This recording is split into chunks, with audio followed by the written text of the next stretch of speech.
What's going on, y'all? This is Peter. I want to discuss the book Grown by Tiffany D. Jackson.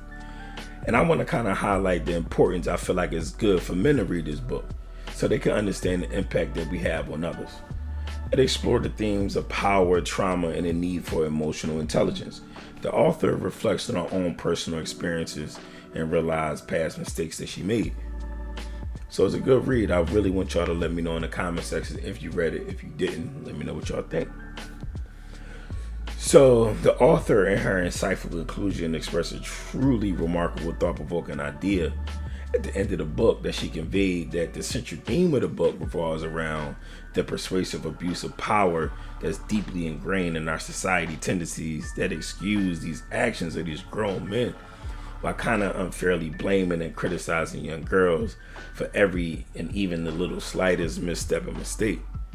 The observation kind of sheds light on the disturbing pattern that pre-exists in our society and highlighting the urgent need to change these, these norms. And kind of highlights the necessity of empowering and uplifting these young girls in order to challenge and dismantle these harmful norms that we kind of established throughout the years.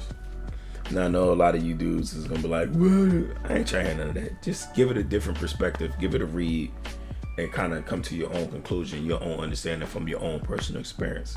So basically, just give it a chance. All right, so this book is about a 17-year-old black female named Enchanted Jones who dreams of becoming a singer. Despite her family's financial struggles and against her mom's wishes, she took a chance by joining a singing contest on BET. So she ended up meeting this big celebrity dude that she ended up really excited and didn't expect for dude to pay attention to her and really give her the energy that he was giving her. So she super hyped. The book, it had me anxious, it had me frustrated, it had me upset, it also had me sympathetic. It made me feel hurt and compassionate while also flipping the way of thinking on my head in a lot of different ways. It's a profound experience. It had me questioning certain standards and boundaries that I set for the woman in my life. I'm on my own personal journey, so as I continue to grow, learn, read, and seek therapy, I'm discovering that all the stuff that I thought was thorough growing up, it was just a lack of emotional intelligence, and it's deeply rooted in trauma, manipulation, and insecurities from our parents and their parent, and there's just a lot of things that's just deep, and I'm 1,000% sure that I'm not really ready to go into that, and I'm sure that it's deeper than what I'm thinking, but that's just my own personal experience and what made me think of it during reading this book. Some of the things in the book also recently hit home for me on a smaller scale with me and my girl, but it's serves as a consistent reminder and a trigger that I'm not fully there yet, and however through these incredible journey, I'm determined to continue and explore and understand the complexities of my emotions and relationships. These are all the thoughts that this book brought up and as I read it. And one of the things that the book addressed is something that we rarely really discuss in our community. Growing up, we all witnessed the disturbing sight of seeing 15, 16, and 7-year-old girls getting picked up from school by older dudes, as if it was a normal occurrence. And it was truly unsettling. Yet nobody really talked about it. But as a father now, I couldn't help but think of these actions and what could I possibly do in a situation like this. It's quite ironic to me, honestly, though, because a lot of these dudes that I know that's superly overprotective of these daughters, they was the main ones picking up girls from school back in the day that I know personally. Now they've been giving women a hard time for 40 years, but all of a sudden they got daughters and the whole thing changed. Well, I guess it's a good and a bad way to look at that, but I just find it funny, but that's beside the point. And in the book, the guy that she met, he was a singing celebrity. He was well known. He was a child actor, but when he met her, he was 28, and he engaged in this manipulative relationship with this 17-year-old girl who he groomed into doing everything he desired, but that resulted in a disastrous outcome for everybody involved. And as a father reading this, it kind of deeply upsetted me because the girl's father went through so much, and he was fighting tooth and nail to try to rectify the situation, but before it was too late. However, it came to a point though where he kind of washed his hands of the matter because he kind of wasn't really feeling how everything was going, and he was trying his best, but it wasn't working. So it just kind of made me think about what can you truly do in a situation like this? how can you really help or like really fix a situation when somebody has complete control, like emotionally, physically, and all these things over a child? It's like it ain't much you can do if they really not, you know, I mean, when they become of age. So this book also brings up another perspective I thought about.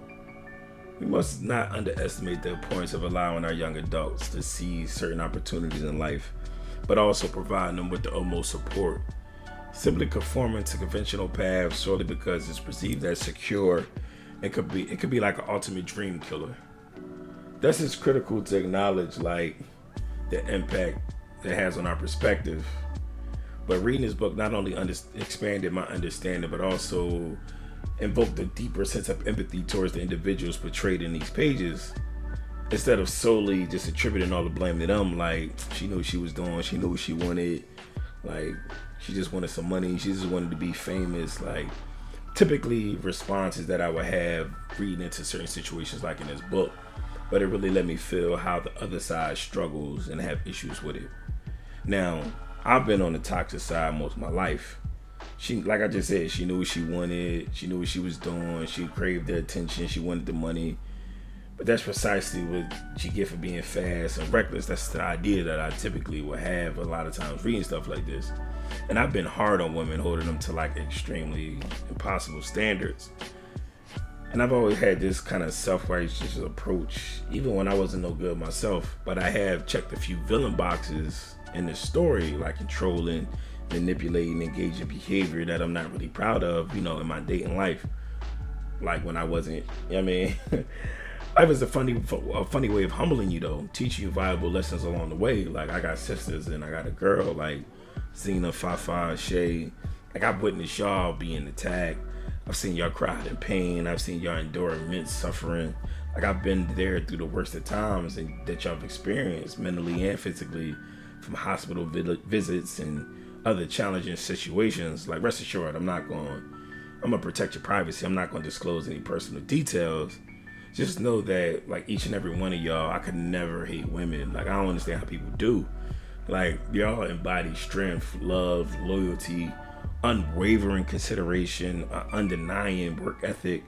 Y'all are determined women who refuse to take no for an answer and always striving to make things better no matter what's the obstacle. And I've seen it, I promise you. In my eyes, y'all are like the epitome of what it means to be like a remarkable woman in this world. Today's time is hard. And y'all have been like my solid foundation, my unwavering support, and I will continue to defend and protect y'all to the day I die, I promise. Y'all managed to break down so many of my walls and negative mindsets and over the years that I simply was being like stupid. But y'all being exceptionally strong one in my life, and y'all presence has undoubtedly made me a better man. Not only for myself, but for my little one, for my daughter, for my love, for Alani.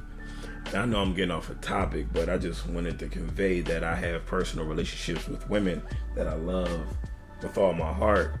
That's not sexual, that's not anything like that. It's just deeply a love for my family and love for the women that's in my life.